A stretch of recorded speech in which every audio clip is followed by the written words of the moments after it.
वज़ीर आला सिंध मुराद अली शाह कहते हैं जिन 11 पुलिस अफसरान के तबादले किए गए हैं वो फेडरेशन के मुलाजिम हैं। सिंध को मज़ीद 47 अफसरान दिए जाएँ। विफाक जिन अफसरान को भेजना चाहता है वो मसाइल हल करने की बजाय मसाइल पैदा करेंगे। वज़ीर आला हाउस कराची में काबीना इजलास के बाद प्रेस कॉन्फ्रेंस करते हुए मुराद अली शाह का कहना था कि सिंध हुकूमत तबादले वाले 11 पुलिस अफसरान को विफाक के सुपुर्द नहीं करेगी। वज़ीर आला ने कहा कि बार बार झूठ बोलने वाले कम अकल लोगों को हावी नहीं होने देंगे। झगड़ा हुकूमत सिंध के साथ है, इस सियासत में इन्वॉल्व ना हो, उन अफसरान को आप तंग ना करें। कल को फिर अफसरान को चिट्ठियां लिखना शुरू कर देते हैं डायरेक्ट। अगर आपने लड़ना है तो आप सिंध काबीना से लड़ें। आप इन अफसरान को उल्टे सीधे खतूत लिखते हैं, उल्टी सीधी इंक्वायरियां शुरू करते हैं, गवर्नेंस इधर हमारी इफेक्ट हो रही है। वज़ीर आला सिंध का कहना था कि वज़ीर आज़म के पास बनी गाला से हेलीकॉप्टर पर आने और जाने के अलावा कोई अथॉरिटीज नहीं है। इलेक्ट्रॉनिक मशीन का मकसद सिर्फ धांधली है। इलेक्ट्रॉनिक वोटिंग मशीन्स जो ये हवा पैदा किया है, पिछली दफे वो आरटीएस का हवा पैदा किया था, सबने उसका हशर देख लिया, हशर नशर हो गया। इलेक्ट्रॉनिक वोटिंग मशीन्स सिर्फ और सिर्फ धांधली के लिए कोशिश है, सिर्फ और सिर्फ। वज़ीर आला मुराद अली शाह बोले, मर्दमशुमारी में 2 करोड़ आबादी कम दिखाई है। मिक्स कहती है 7.2। अब सिर्फ 7.2 को 85 लाख हाउस होल्ड से मल्टीप्लाई कर लें तो हमारी तकरीबन 6 करोड़ 20 लाख हो जाती है आबादी। आपने कर दिए 4 करोड़ 80 लाख से भी कम थोड़ा। तो ये वैलिड रीजन है ऑब्जेक्ट करने का, ये नहीं करने का कि आपने ये गलत किया है। सिंध काबीना ने गंदुम की कीमत 2200 रुपए मन मुकर्रर करते हुए गंदुम पर सब्सिडी देने का ऐलान किया। काबीना ने महकमा आबपाशी की जमीन पर कच्ची आबादियां कायम करने और मीरपुर खास में हाई कोर्ट सर्किट बेंच का कयाम का भी ऐलान किया। कैमरामैन इमरान खान के साथ इक़्तिदार अनवर, सिटी 21। पीपल्स पार्टी बल्दियाती इंतखाबात में भरपूर हिस्सा लेगी। आइंदा बल्दियाती इलेक्शन में पीपी कामयाब होगी। मेयर कराची हमारी जमात से होगा। कुछ हमने कहा था, कुछ हमने कर लिया है, कुछ हमारे काम हो रहे हैं और कुछ इंशाल्लाह ताला हो जाएंगे। सड़कें बनाना, गलियां बनाना, सीवरेज की लाइन बिछाना, पानी की लाइन बिछाना, लाइट लगा देना, ये सारे छोटे काम ही हो जाते हैं। सबसे बड़ा मुश्किल काम होता है पानी लेकर आना, क्योंकि वो पानी आप गड़ा खोद के नहीं निकाल सकते, पानी आपको लाना पड़ता है, वो बड़ा एक सिस्टम होता है, उसके अंदर प्रॉब्लम होती है। तो जो सबसे मुश्किल और चैलेंजिंग काम था उसको हम तकमील के उसके आखिरी मराहिल में हैं, इंशाल्लाह ताला वो कर लेंगे। बल्दियाती इंतखाबात भी होने हैं, फिर शायद 2 साल के बाद जनरल इलेक्शन भी हो, तो आप एक मरतबा पीपल्स पार्टी को जितवाएं जरूर। एक मरतबा वोट देकर देखें, आपको फर्क महसूस होगा। कोशिश और ख्वाहिश है कि इंशाल्लाह ताला इस मरतबा जो कराची का मेयर है वो पीपल्स पार्टी का हो, और हो सकता है मैं बताऊँ कराची शहर में जहाँ जा रहा हूँ, पीपल्स पार्टी को जिस तरह से लोग उनकी शमूलियतें हो रही हैं, जिस तरह पीपल्स पार्टी के लोग आ रहे हैं, मुझे 100% यकीन है कि अगर इंतखाबात में जरूरी फेरा तो बल्दियाती इलेक्शन में पीपल्स पार्टी मेयर अपना लेकर आएगी। पीपल्स पार्टी के कारकुनान ने मंगूपीर नॉर्दर्न बाईपास पर मुबैना तौर पर ज़मीनों पर कब्जे के खिलाफ एहतजाज किया है, जबकि पीपल्स पार्टी के कारकुनान ने हाथों में बैनर्स उठाकर नॉर्दर्न बाईपास पर मुबैना तौर पर अली हसन बरोही के खिलाफ एहतजाज किया। एहतजाज के दौरान अली हसन बरोही के खिलाफ नारे भी लगाए गए। पीपल्स पार्टी के कारकुनान का कहना था कि अली हसन बरोही मुबैना तौर पर उन पर कब्जा कर रहा है।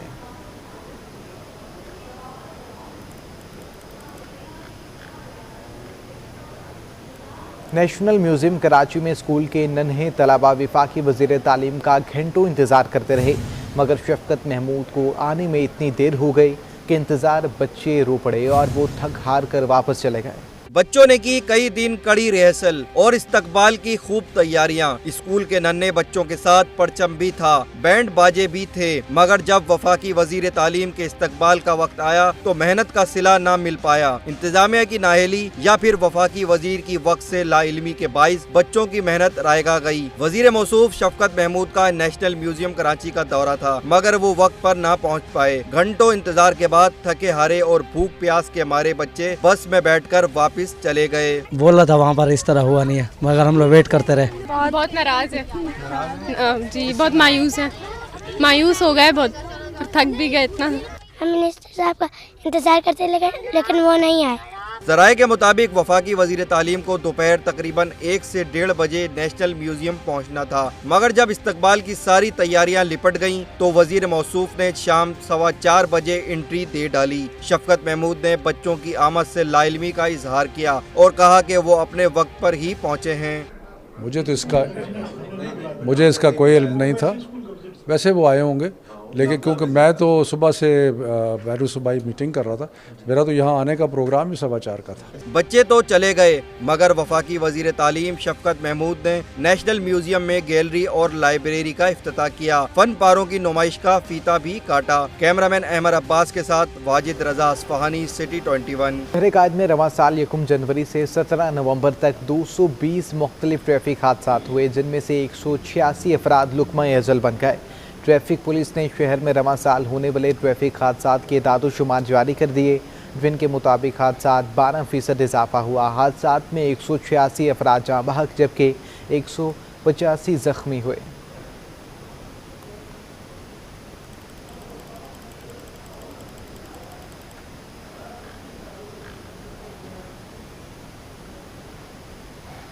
वफाकी वज़ीर असद उमर की ज़ेर सदारत काबीना तवानाई कमेटी का इजलास हुआ है। ज़राए के मुताबिक CNG सेक्टर को गैस की फराहमी बंद करने की तजवीज़ मंजूर कर ली गई है। जर्नल इंडस्ट्री को गैस फराहमी बंद करने की तजवीज़ भी मंजूर कर ली गई है।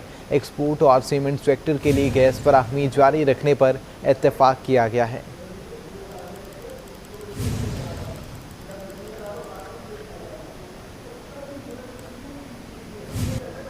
कराची में गैस बहरान शिद्दत इख्तियार कर चुका है। साइट एरिया के सनतकारों का कहना है कि सनतों को उनका हिस्सा दिया जाए। गैस न मिलने से एक्सपोर्ट ऑर्डर्स मुतासिर हो रहे हैं।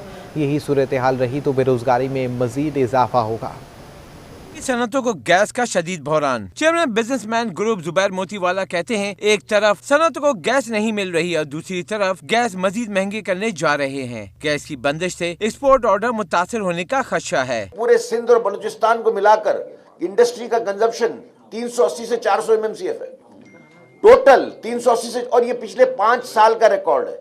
और एक और बात मैं आपको बताऊं, बड़ी अजीब बात आपको लगेगी कि इन 5 सालों में हमने गैस का जो कंजप्शन है उसको कम किया है, क्योंकि जब गैस महंगी हुई और दूसरा हमारे ऊपर उन्होंने वो लगाए, रिस्ट्रिक्शंस लगाए और उन्होंने नए लॉज लेके आए कि आपको जो है ना इकोनॉमी के साथ गैस को इस्तेमाल करना है। जुबैर मोतीवाला का कहना है कि हमने सुई गैस को मौजूदा गैस की सूरत हाल में भी लोड मैनेजमेंट प्लान के तहत काम करने की पेशकश की थी, मगर कोई इस पर काम करने को तैयार ही नहीं। रजाक दाऊद कहते हैं, नई अशिया एक्सपोर्ट नहीं हो रही, इन हालात में काम करना ही मुश्किल है। मैं गैस ज्यादा कंज्यूम करता हूँ, आप ये कह रहे हैं एक्सपोर्ट नहीं बढ़ती, आप ये कह रहे हैं कि हमने कोई नई आइटमें नहीं बनाई, तो आप मुझे ये बताएं, रजा दाऊद साहब, ये आपको पूछना चाहिए कि क्या कोई मुल्क ऐसा है जिसके अंदर मैं अगर अपना प्रोडक्शन बढ़ाता हूं तो क्या बढ़ाता हूं? एक्सपोर्ट ही बढ़ाता हूं ना जी। प्रोडक्शन बढ़ाता हूं तो एक्सपोर्ट बढ़ाता हूं। जब प्रोडक्शन मुझे बढ़ाना है तो मैं गैस ज्यादा कंज्यूम करूंगा। आप उसके अंदर रेडे करते हैं, आप उसके अंदर टीमें बनाते हैं और आप जो है ना बोलते हैं कि तुमने ज्यादा लगाया, हम तुमको छोड़ेंगे नहीं, तुमको जो है तुम्हारा गैस काट देंगे। आप मुझे बताएं, इस हालत में अगर मिनिस्टर साहब ये बात करते हैं, मेरा ख्याल है कि एवरीबडी वांट्स डाइवर्सिफिकेशन, सबको जाना होता है कि मैं टेक्सटाइल से निकल के कोई और काम भी करूं, ये काम भी करूं, वो काम भी करूं। जब हम काम करने जाते हैं तो उसके लिए हम पीस ऑफ माइंड चाहिए। सनतकार कहते हैं, हर साल सर्दी से कबल बहरान होता है, ताहम हुकूमत की जानिब से कोई तैयारी नहीं की जाती, जिसका बोझ सनतकारों को उठाना पड़ता है। कैमरामैन सज्जाद रईस के हमरा Habib Khan, city 21। All Pakistan CNG association ने टैक्स रेट में इजाफे को मुस्तरद कर दिया। कहते हैं CNG स्टेशन बंद करने पर मजबूर हैं। CNG की कीमत में एक बार फिर इजाफा। शहर कायद में CNG 200 रुपये फ़ी किलो तक फरोख्त होने लगी। नायब chairman all Pakistan CNG association Shoaib Khan ji का कहना है कि हुकूमत CNG सेक्टर को तबाह करने की कोशिश कर रही है। CNG पर रिलीफ ना देना गरीबों के साथ जुल्म के मुतरादिफ है। ये इतना बड़ा ब्लेंडर है क्या हम इनके लिए कलेक्शन के लिए रह गए हैं कि ये लोग फर्दर हर किस्म का टैक्स हम पे बार बार नाफिज करते रहें और हमें कहा जाता है कि जी आवाम को ट्रांसफ़र कर दें, आवाम को दे दें। CNG एक गरीब आदमी का फ्यूल है, रिक्शा ड्राइवर, दिहाड़ीदार, पब्लिक ट्रांसपोर्ट, वो लोग यूज़ करते थे इसको। खुदारा ये जो CNG सेक्टर को तब्दीली सरकार दीवार से लगाने की कोशिश कर रही है। मेरे इनसे रिक्वेस्ट है, हाथ जोड़ के इनसे रिक्वेस्ट करते हैं, खुदारा हमारे CNG सेक्टर को बचाएं, हमें कोई सब्सिडी दें। शुएब खान जी का कहना है कि CNG सेक्टर को कभी बंद किया जाता है तो कभी महंगी कर दी जाती है। हुकूमत ने अगर इक़दाम ना किए तो CNG स्टेशन बंद करने पर मजबूर होंगे। कैमरामैन इमरान खान के हमरा हबीब खान, सिटी 21 न्यूज़। हुकूमत ने रवां साल मुकम्मल सिलेबस बहाल करने का ऐलान कर दिया। प्रेस कॉन्फ्रेंस में वफाकी वज़ीर तालीम शफकत महमूद ने कहा कि इस साल मुकम्मल सिलेबस पढ़ाया जाएगा। गुज़िश्ता साल कोरोना की वजह से सिलेबस कम किया गया था। मकामी होटल में बैनुल सूबाई वज़राए तालीम की कॉन्फ्रेंस। वफाकी वजीर तालीम शफकत महमूद कहते हैं तालीम सियासत से बालतर है। कोरोना के दौरान तलबा का नुकसान हुआ। वर्ल्ड बैंक की $250 मिलियन की ग्रांट से 81 करोड़ रुपए सिंध हुकूमत के हवाले कर दिए हैं। तलबा की बढ़ती तादाद के साथ स्कूलों की तादाद को भी बढ़ाना होगा। ऐसे अजला जहाँ बच्चियों की तालीम जो है वो उतनी नहीं है जितनी होनी चाहिए, और जहाँ कोविड से मुतासर हुए हैं उन सारे अजला में एक स्पेशल फोकस प्रोग्राम जो है वर्ल्ड बैंक की मदद से इंटर प्रोविंशियल प्रोग्राम जो है वो होगा। वजीर तालीम ने कहा कि नेशनल एजुकेशन पॉलिसी पर सिंध हुकूमत से बातचीत का सिलसिला जारी है। रवां साल सिलेबस मुकम्मल किया जाएगा और इम्तिहानात वक्त पर होंगे। कोशिश है मुश्तरका तालीमी कैलेंडर भी बनाया जाए। तयशुदा कैलेंडर के मुताबिक हों ताकि जो स्टूडेंट्स हैं और जो उनके पेरेंट्स हैं उनको पता हो कि कब इम्तिहान होने हैं, कब रिज़ल्ट आना है, कब एडमिशन होनी है। सो ये एक मुश्तरका हमने कोशिश कर रहे हैं कि एक मुतफ़िका और एक एकेडमिक कैलेंडर ऐसा हो जो तकरीबन एक ही जैसा हो। शफकत महमूद का कहना था कि स्कूलों का डेटा जमा करने का प्लान किया जा रहा है। तालीमी इदारों में वैक्सीनेशन का सिलसिला जारी रखा जाएगा। DG rangers Sindh major general Iftikhar Hasan का कहना है कि तालीमी इदारों में मुनशियात के सदेबाब के लिए कोशिशें हैं। मुआशरे में सेहतमंदाना रुझानात के फ़रोग़ के लिए मस्बत रवैयों को परवान चढ़ाना ज़रूरी है। DG rangers Sindh major general Iftikhar Hasan ने जिना सिंध मेडिकल यूनिवर्सिटी का दौरा किया। इस मौका पर तकरीब से खिताब करते हुए उन्होंने कहा कि तिब का शोबा नहायत मुक़द्दस है। इस शोबे से वाबस्ता अफराद की खदमात काबिल तहसीन हैं। कराची समेत सिंध भर में इंसदाद खसरा मुहिम जारी है। 15 नवंबर से शुरू होने वाली मुहिम के दौरान कराची में 12,18,000 बच्चों को हिफाजती टीके लगाए गए हैं। खसरा के हज़ारों केसेस और दर्जनों हलाकतों के बाद मुल्क में दुनिया की सबसे बड़ी इंसदाद खसरा मुहिम चौथे रोज भी शहर कायद में बच्चों को मोहलिक बीमारी से बचाव की वैक्सीन लगाई गई। खसरा और रुबेला मुहिम 27 नवंबर तक जारी रहेगी। डायरेक्टर हेल्थ कराची डॉक्टर अकरम सुल्तान का कहना है कि मुहिम के दौरान मुल्क भर में 9 माह से 15 साल तक के 9 करोड़ 30 लाख बच्चों को वैक्सीन लगाने का हदफ मुकर्रर किया गया है। 9 महीने से लेके और 15 साल तक के बच्चों को लगाई जा रही है और टारगेट हमारा जो है पूरे सिंध में 19 मिलियन है, जिसमें तकरीबन 1 करोड़ और 90 लाख बच्चों को ये लगाई जाएगी। इंसदाद खसरा मुहिम को कामयाब बनाने के लिए गली मोहल्लों, स्कूल, मैदानों और बाजारों में आरजी मराकज़ और मोबाइल यूनिट्स बनाए गए हैं। डायरेक्टर हेल्थ कराची डॉक्टर अकरम सुल्तान ने वालिदैन से अपील की है कि वो बच्चों को खसरा से बचाव की वैक्सीन जरूर लगवाएं। मेरा ये मैसेज है उन वालिदैन के लिए जो अपने बच्चों को लगवाते हुए हिचकिचा रहे हैं, तो मेहरबानी करके अपने 9 महीने से 15 साल तक के बच्चों को रुबेला और मीज़ल्स वैक्सीन लगवाइए, जो कि इन दोनों बीमारियों के ख़िलाफ़ बड़ा ही सही प्रोटेक्शन है और मैंने खुद अपने बच्चों को लगवाया है। वैक्सीन को मुकर्ररा दर्जा हरारत पर रखने के लिए IPI सिंध ने कोल्ड चैन की इस्तेदाद बढ़ाकर 1,96,000 लीटर तक कर दी है, जबकि तमाम हेल्थ मराकज़ को सोलर आइस लाइन रेफ्रिजरेटर भी मुहैया किए गए हैं। मारूफ कॉमेडियन उमर शरीफ की बेवा ज़रीन उमर ने अपने शोहर की मौत का जिम्मेदार उनकी पहली अहलिया और बेटे जवाद को करार दे दिया। ज़रीन उमर के मुताबिक उमर शरीफ को जवाद जुलाई में मेरे घर से लेकर चले गए। 3 कंट्रियां बताई थी, जिसमें अमेरिका, जर्मनी और सऊदी अरब ने बोला कि जी 15 दिन से पहले ही आपको ये सब कुछ करना है, उनको लेके जाना है, उनका ट्रीटमेंट कराना है, अदरवाइज हम उनकी ओपन हार्ट सर्जरी करेंगे जो हाई रिस्क है, और अगर वो भी नहीं की तो ये 1 महीने से ज्यादा सर्वाइव नहीं कर सकते। मैंने ये कहा कि हम उनको सऊदी अरब लेके चलते, और हमने 3 हॉस्पिटल वहाँ पे देख भी लिए, जो हमें पता चल गया था कि 3 हॉस्पिटल है जहाँ क्लिपिंग होती है। तो उसके जवाब में बहुत गुस्सा किया, उसने कहा कैसे आप लेके जा सकती हैं, मैं हूँ उनका फोन, मैं हूँ उनका बेटा, आपकी कोई औलाद भी नहीं है, आपका हमारे से जो है ना कोई ताल्लुक नहीं कि आप उन्हें यहाँ से लेके जा सकती हैं, मैं इजाजत नहीं दूंगा, मैं हूँ उनका बेटा, मैं इजाजत नहीं दूंगा। ये उसके अल्फाज है, उसे खुद से पूछे। उसने कहा कि मैं इजाजत नहीं दूंगा, अगर मैं सिर्फ और सिर्फ अमेरिका जाने की इजाजत दूंगा, इसके अलावा मैं किसी जगह जाने की इजाजत नहीं दूंगा। इसलिए फिर मैंने सारा अमेरिका का अरेंजमेंट किया, और उसमें क्या हुआ कि ज़ाहिर 4 दिन वीजे में लगे, एक वीकेंड आ गया, उसमें फिर टाइम फिर तो इस तरह करते 15 डेज उमर को यहीं हो गए। उमर का यहाँ पे डायलिसिस किया गया, जिसकी वजह से उनका ब्लड प्रेशर ड्रॉप हो गया और उनको एक हार्ट अटैक हुआ।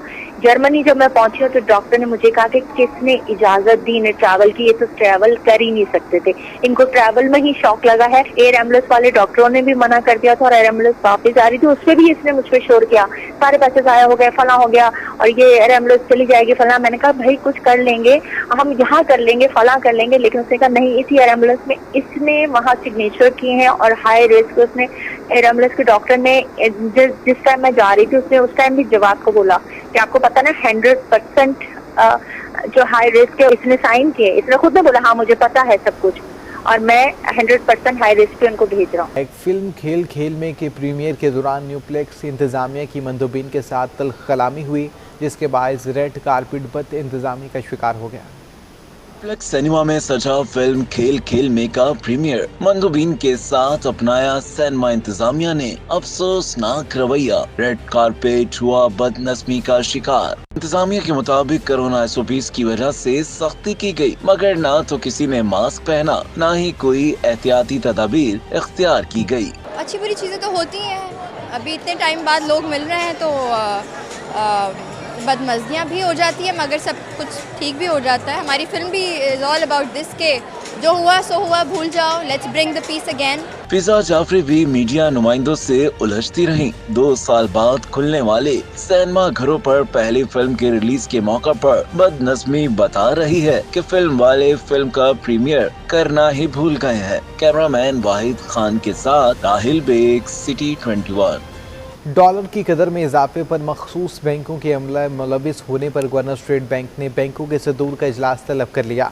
ज़राए का कहना है कि सऊदी अरब से 3 अरब डॉलर मिलने और तेल की ताख़ीर से अदायगी की सहूलत से रुपए की कदर में बेहतरी होगी।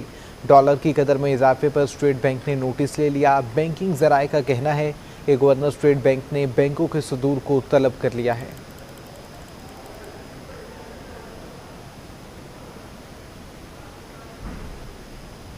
एक तोला सोना 2000 रुपये महंगा होकर 1,24,000 रुपये पर पहुंच गया। ऑल सिंध सराफा बाज़ार एसोसिएशन के मुताबिक डॉलर की कीमत में इजाफे के बाद मकामी सराफा बाज़ार में सोने की कीमत में भी इजाफा हो चुका है। मकामी सराफा बाज़ार में एक तोला सोना 2000 रुपये महंगा होकर 1,24,000 रुपये और 10 ग्राम सोना 1715 रुपये इजाफे के बाद 1,06,310 रुपये का हो चुका है।